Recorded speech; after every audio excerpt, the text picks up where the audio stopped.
E a gente começa com o professor Paz Loureiro.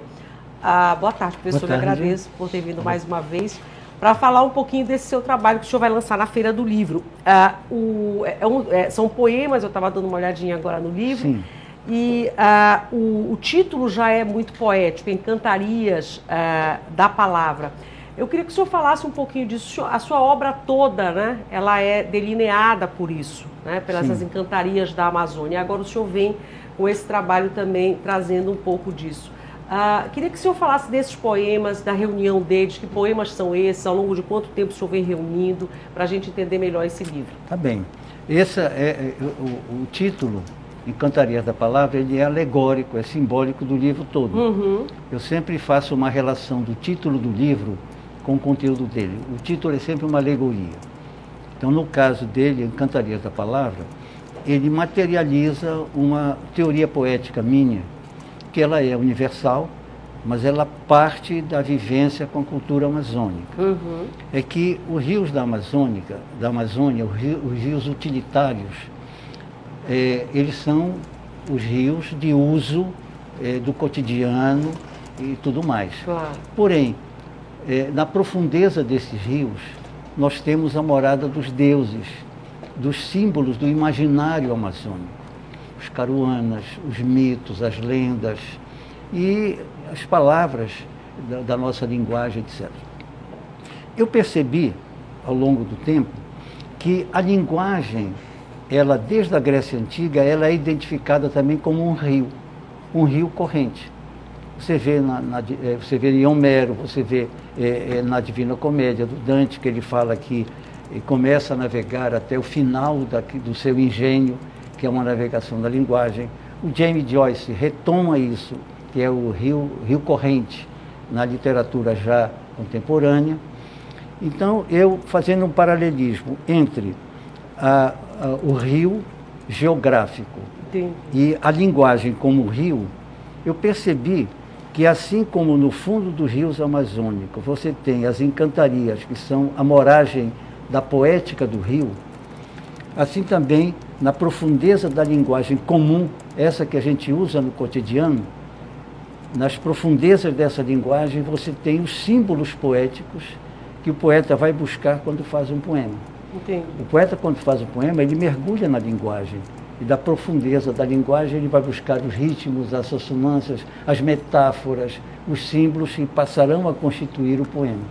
Então, fazendo esse tipo de relação, eu criei essa proposta teórica que eu chamo de encantaria poética, ou seja, a poesia como uma encantaria da linguagem, e que, a partir dessa concepção teórica, eu extraí o título desse livro. Agora, eu devo dizer que há um livro meu publicado em São Paulo, que o título dele é A Arte como Encantaria da Linguagem, porque essa minha proposta poética, que nasceu da relação com a poesia e a comparação do rio com a linguagem e as encantarias que estão na profundeza, também se aplica às artes. Na verdade, o que é que faz o audiovisual e o cinema? É buscar nas encantarias da paisagem comum, da imagem comum, aquilo que está na profundeza dela, que é a arte cinematográfica, é a arte visual, etc. Entendi. O que acontece na música é mergulhar na linguagem musical dos sons do mundo e da profundeza dessa linguagem extrair o que está poeticamente condicionado ali. E que eu também denomino de a arte como uma forma de encantaria da linguagem. Mas no nosso caso, especificamente, a poesia que foi a origem desse tipo de pensamento. A gente poderia dizer que o mito e a origem da criação poética, eles se equivalem? Eles nascem dessa cultura? Não, veja bem, se você perceber, essa relação do mito e da criação poética com a palavra e a linguagem, ela está na origem da linguagem, está na origem dos textos sagrados. Quando você diz, no princípio era o verbo, isso é um ato poético. Sim. E o verbo fez-se carne. Isso é um ato de, digamos, de uma revolução do poético para o real. Então, essa relação da poesia com a palavra fundadora, porque é através da palavra que a gente institui social e culturalmente as coisas. Então, essa palavra fundadora, como um ato poético, ela está na origem das culturas, está na origem da linguagem e na origem de todas as religiões. Tanto que, por exemplo, hoje o Alcorão, o islamismo, ele é mais fiel à origem da palavra sagrada no texto do que, por exemplo, o mundo ocidental com a Bíblia, que você, inclusive, não leva tanto em conta o caráter sagrado dessa palavra. Por isso que eu acho que a poesia também ela tem esse sentido do sagrado, porque ela dá existência e ela institui simbolicamente as coisas através da palavra. Professor, assim, é muito bonito tudo isso aí que o senhor falou, é muito visual, inclusive, né? Muito legal. Mas a memória, o senhor acha que a memória está dentro dessa profundeza da linguagem, ou ela é um complemento que é externo a isso aí? Ela está nessa profundeza, porque a memória ela está absolutamente identificada com a cultura e com a linguagem. Quer dizer, verdadeiramente a produção da nossa sensibilidade, verdadeiramente a produção da nossa capacidade de criar, advém do quê? De uma relação de produção da sensibilidade que vem pela cultura. É por isso que nós, vivendo, por exemplo, no mundo ocidental, produzimos uma arte que expressa a concepção ocidental do mundo, que advém da nossa vivência cultural. Nós não conseguimos fazer, por exemplo, um poema chinês, ou uma criação, digamos, artística que seja expressiva da cultura, digamos, oriental ou do Médio Oriente. Árabe. Porque a nossa formação, ela advém de uma produção da sensibilidade, produção do imaginário, produção de visão do mundo, que é decorrente de uma vivência cultural. Agora, o que é importante é que essa vivência cultural, ela não fica restrita àquela cultura na qual você vive e da qual você se origina. É muito erro se pensar que a cultura amazônica só diz respeito a ela. A cultura amazônica, ela é um ponto de partida para a compreensão dela e do mundo. A cultura amazônica é produtora de conhecimento. E a gente tem uma espécie assim, de particularização um pouco, digamos, incorreta. Porque, veja bem, Baudelaire, a poesia dele é toda parisiense. Decorre da vida parisiense. Você não diz que Baudelaire é regionalista. João Cabral de Melo Neto tem toda uma poesia que é Recife. Mas você não diz que ele é uma poesia regionalista do Recife. O Vinícius de Moraes é todo o Rio de Janeiro, a linguagem poética dele e tudo mais. Ninguém diz que ele é um poeta regional do Rio de Janeiro. É que nós, às vezes, das regiões, criamos um mecanismo de circunscrição da cultura, como se ela dissesse respeito apenas a ela mesma, e como se fosse uma coisa menor. Não. A arte é uma forma de partir da vivência de um autor que está integrado na sua cultura, mas com uma dimensão universal.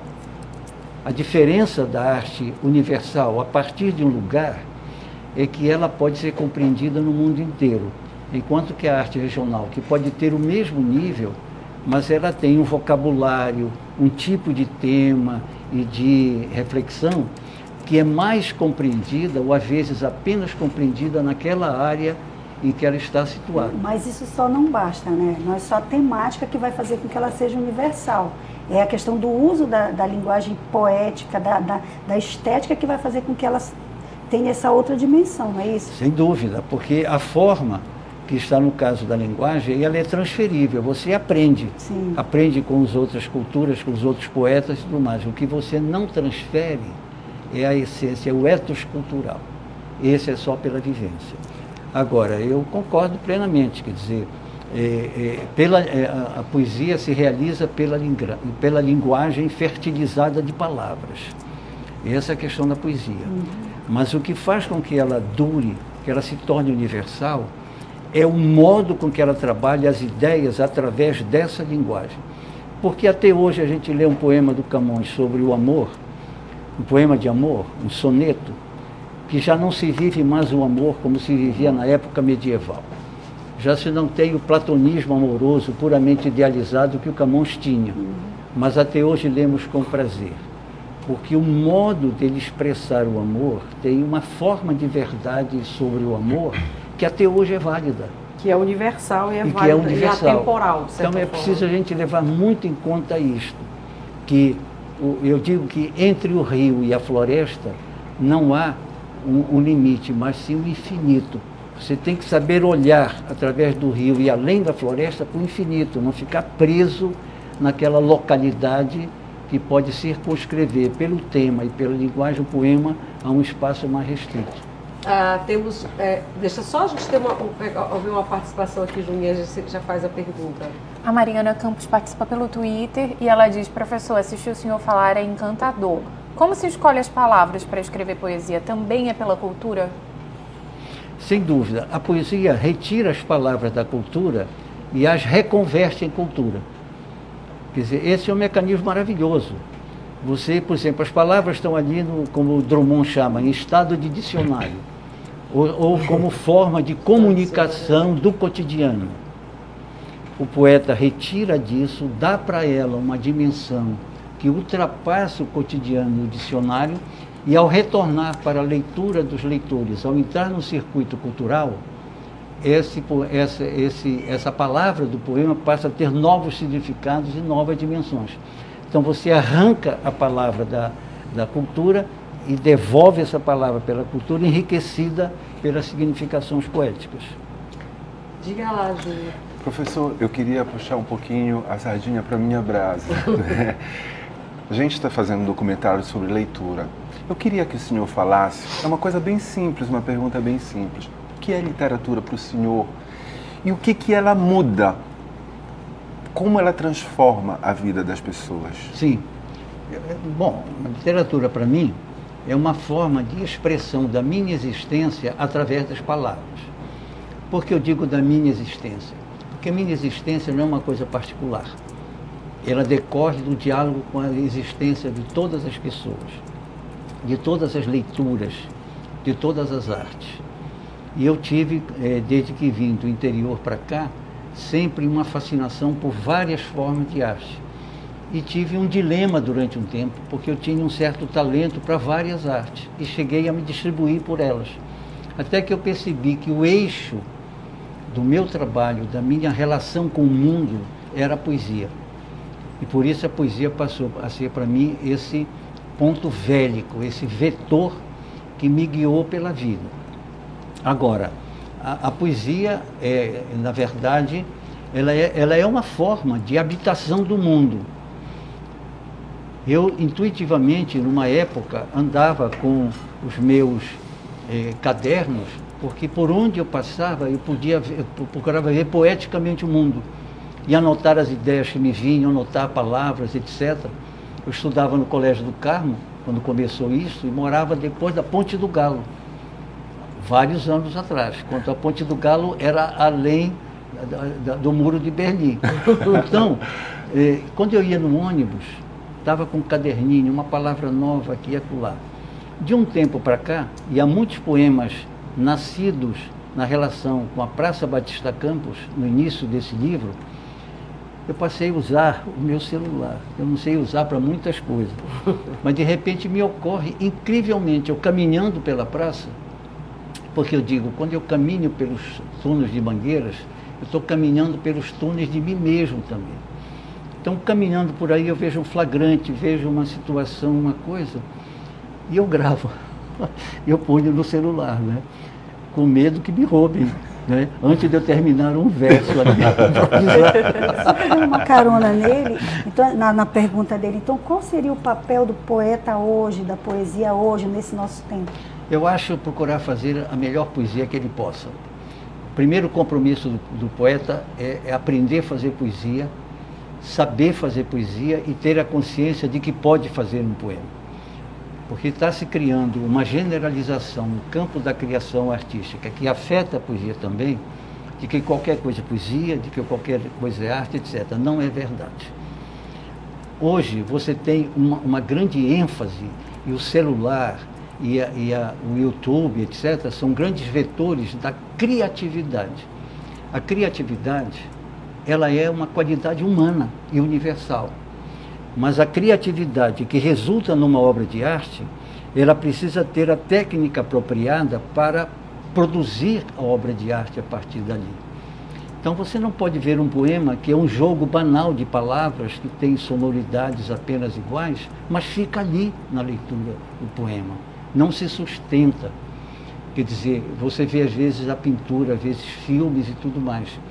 Como a tecnologia passou a fornecer uma série de condições mecânicas e técnicas para suprir, às vezes, a falta de técnica do criador, então ficou aparentemente fácil fazer arte fotográfica com uma câmera bem equipada que regula tudo para você, etc, etc, etc.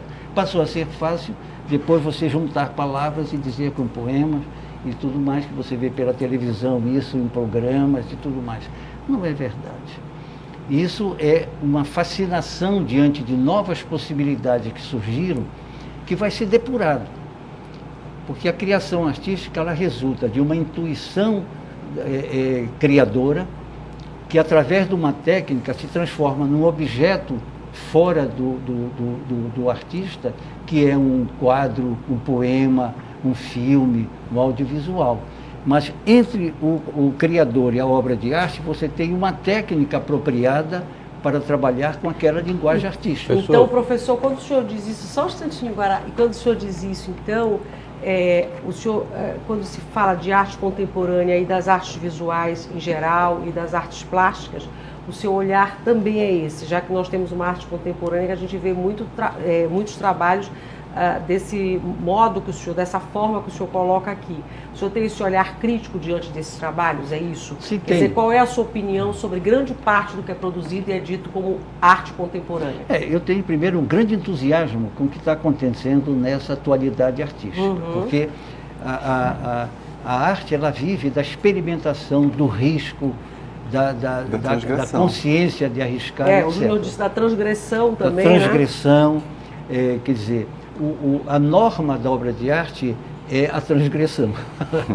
O que quer dizer, um paradoxo. A arte vive dos paradoxos, né? Mas o senhor acha que há uma banalização nesse sentido, já que o senhor falou dessa questão da criatividade e da arte, que há uma diferença entre ser criativo e ser artista? Há uma banalização pelo consumo e pela transformação da arte em mercadoria. Então, uma arte passou a valer mais pelo quanto ela vende, não pelo quanto ela é como expressão original de uma criação artística. Então, você pode ver como na televisão, quando se tira os melhores do ano, no caso da música popular, é quem mais vendeu, é quem mais fez mais show, é que tudo mais. Quer dizer, é a transformação de um critério de valor que é estético num critério de valor econômico de mercadoria, aquilo que mais vende. Então se banaliza no sentido de que, para continuar fazendo sucesso, ao invés de você arriscar a criação artística do novo, você mantém a redundância daquilo que já está dando bom resultado. Então se inibe um pouco o sentido da criação. Agora, eu estou falando aquilo que entra na grande circulação da mídia. Claro. Porque há um movimento, e aqui no Pará, apesar do abandono de projetos culturais públicos que o Pará vem sofrendo há anos, redução de verbas para a cultura, da extinção de órgãos da cultura que vem acontecendo, quer dizer, aqui no Pará você tem um movimento digamos, à margem da oficialidade, de grupos de teatro, grupos de música, de atividade poética também, que são grupos isolados, grupos transgressores, são grupos que estão no submundo, digamos assim, dessa área oficial, considerada como aquela que mais legitima, porque tem acesso à informação. Se você vasculhar aqui, o que há de uma efervescência artística submersa no cotidiano de Belém é incrível, mas tudo, digamos, através de uma comunicação de grupos, de amigos, etc., porque não consegue ascender a um perfil mais conhecido, mais divulgado. E se perde tanta experimentação que tem sido feita. Eu lhe digo isso porque eu sou professor voluntário na Escola de Teatro e Dança, onde eu dou filosofia da dança e filosofia do teatro e do imaginário, e leciono no mestrado e doutorado em artes também lá do ICA. Por isso eu tenho muito contato com essa juventude que está produzindo coisas diferentes. E aqui no novas. programa a gente recebe quase todos os dias, né? Exatamente. Essas pessoas... Mas parece que estão invisibilizados em grande parte na cidade. Esse movimento de teatro nas casas, né? Na sala das casas e tudo mais. Ali pela cidade velha, de vez em quando me levam dos lugares que eu nunca imaginava que existisse e vejo coisas incríveis. Agora, me parece que há ainda numa fase de adaptação um fascínio pela facilidade de aceitação de certo tipo de produção artística, como se ela não precisasse de a pessoa se preparar para aquilo. Entendi. Deixa, professor, em cima disso, tem um ponto interessante que o documentário, que eu também faço parte da produção do documentário, é de um professor. Ele coordena uma biblioteca, né? É o professor Raimundo. É o professor Raimundo. E ele faz um contraponto que eu gostaria de saber a sua opinião. O senhor acha que a escola está preparando um bom leitor, a escola pública ou a particular, está preparando bons leitores, está botando as crianças, estou falando lá do comecinho, sim, tá certo, para serem apaixonados pela leitura, porque ele acredita que tem umas dificuldades da escola realmente preparar bons leitores. E o trabalho dele dentro da biblioteca é exatamente para criar, complementar ou compensar isso aí. Eu concordo. Eu concordo, eu sou mais radical nisso. Eu acho que a escola não está preparando. Harvard, sobretudo a escola pública. Não há bibliotecas nas escolas. Que exemplo você pode ter dentro da escola da necessidade da leitura se você tem biblioteca na escola? Segundo lugar, professores não estão lendo. Há uma estatística que mostrou que, no caso do Pará, numa certa faixa do magistério, o percentual de pessoas que não liam 2 livros no ano é de 80%. Segundo, outra questão, quando, às vezes, para poder motivar o aluno, e aí a boa intenção do professor, querendo motivá-lo dessa ou daquela maneira, às vezes motiva de uma forma um pouco enviesada. Eu vou dar um exemplo na nossa área. Para facilitar o diálogo com o aluno, leva uma letra de música para exemplo de poema. Ora, letra de música é um elemento poético, mas não é um poema. A letra de música, ela é uma arte pela metade, porque ela precisa da sua companheira melodia musical para se tornar um fato artístico. É um gênero híbrido, formado de poesia e música. Pois bem, para que uma letra de música seja letra de música, ela precisa não precisa usar metáforas, não pode usar uma reflexão muito intensa e tudo, porque ela tem que ser imediata. Essa que é a magia dessa letra de música.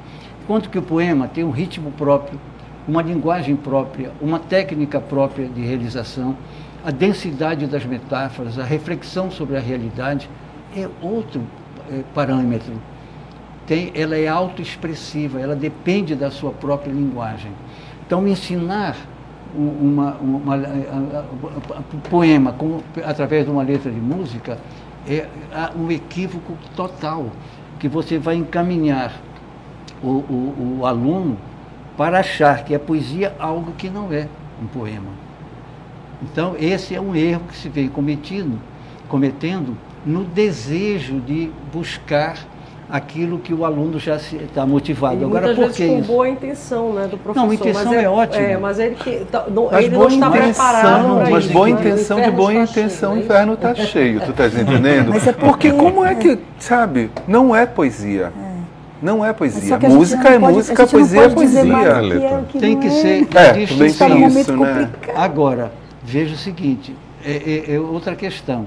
Quer dizer, há uma interpenetração entre as artes, mas elas continuam com as suas dominantes. Exatamente. Claro que eu tenho letras de música que suportam a separação da melodia, que elas sobrevivem como poema. Claro que sim.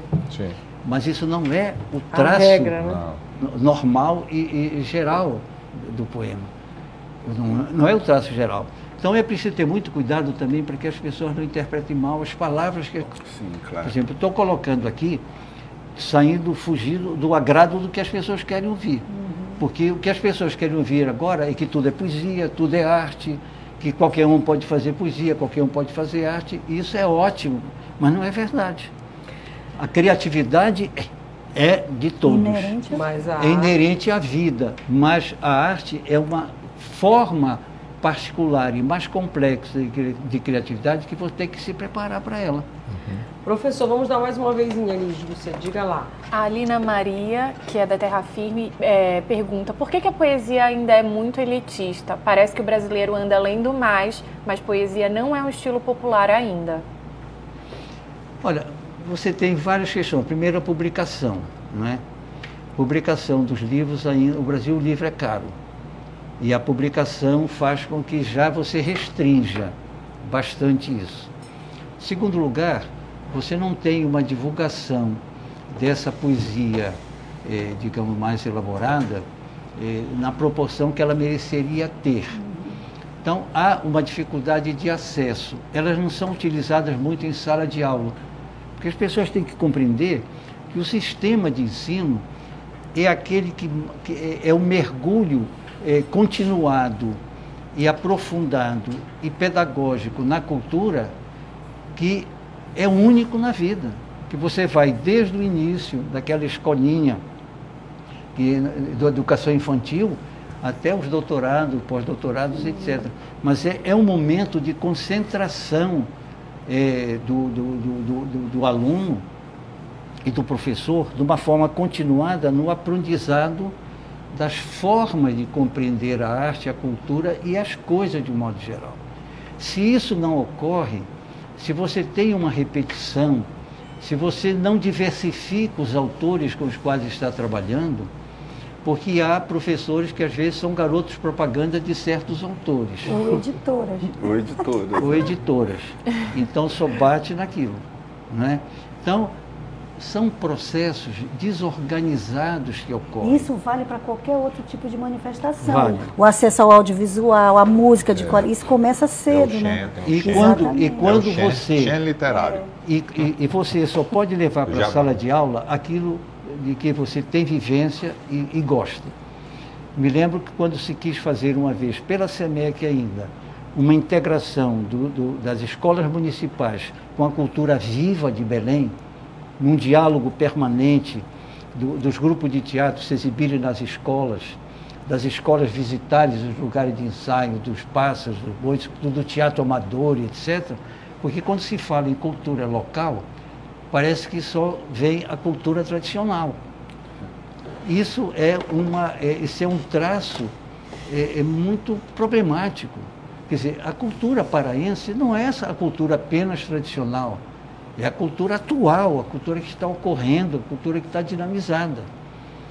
Mas essa imagem é de tal maneira consolidada que quando se faz uma novela, que quando se faz uma reportagem do Sul, de redes nacionais sobre o Pará, vai vasculhar aquilo que é o mais pobre, aquilo que é o mais estereotipado, no sentido de parece que aquilo que é o mais rasgado é o mais autêntico. Ocorre isso com outros estados também?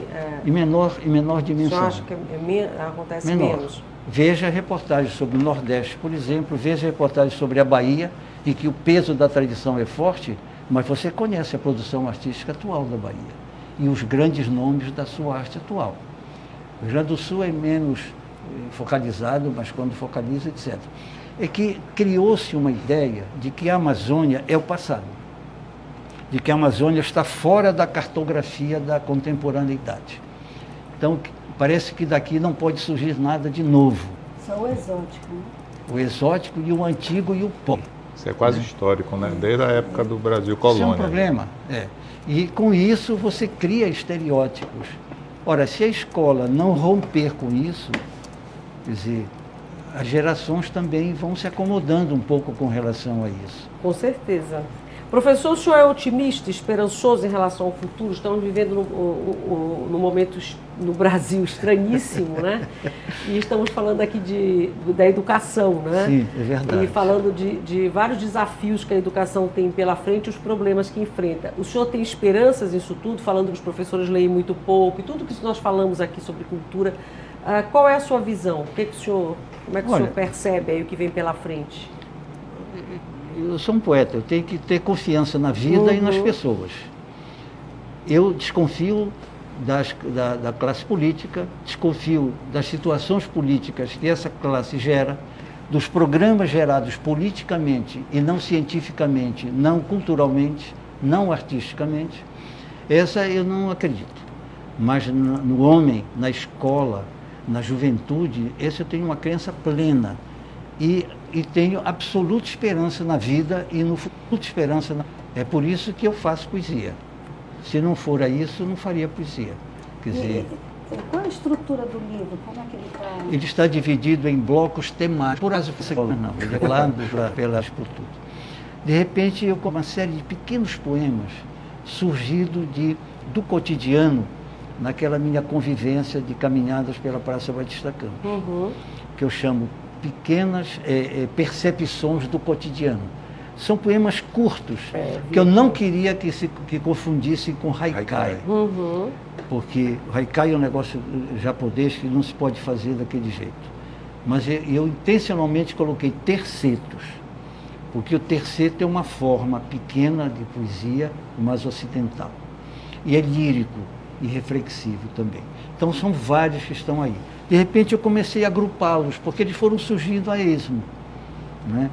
Pequenas percepções do cotidiano. O título é bem indicativo disso. Depois nós temos em casa 2 gatinhas. Eu já vi aqui as gatas. Eu lembrei do Goulart. A Felícia, que botava o gato dele, né? A Felícia e a Mimi. Só que eu trabalho com as gatas. Os poetas trabalharam com os gatos. Eu trabalho com as gatas. E são 25 poemas em que acompanham a vida delas no nosso apartamento.